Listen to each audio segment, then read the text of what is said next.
Hello. Today we're going to talk about cleaning the leather inside of your automobile's interior.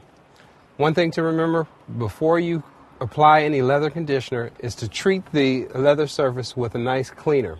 What you have to use is a designated all-purpose cleaner that is diluted properly so that you do not harm the leather, or use a designated leather cleaner.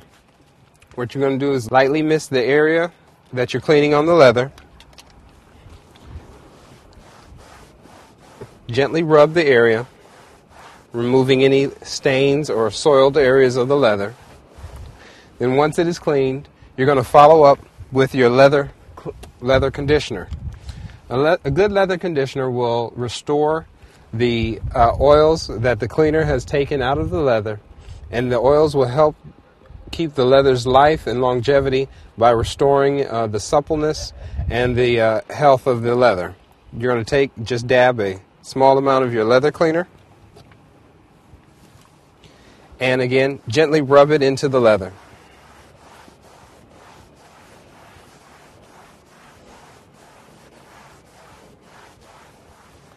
And you would do this for the entire leather seat. We're going to demonstrate on this leather-wrapped steering wheel. We always want to make sure that you start with your cleaner first. So we're going to use our leather cleaner. It's a liquid-based cleaner, so you just lightly mist a microfiber towel. And then just gripping the steering wheel with your hand, just moving back and forth.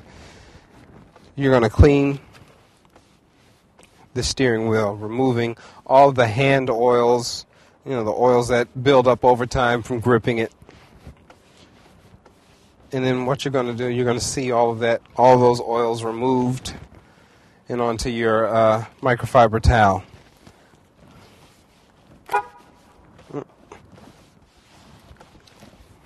And once you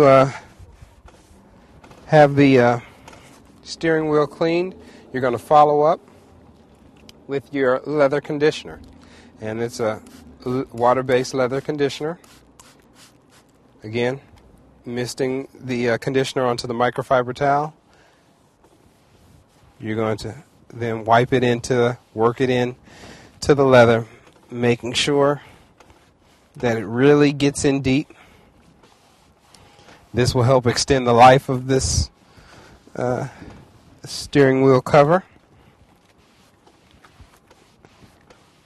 And so over the years it will stay factory new. And that's how you clean leather upholstery.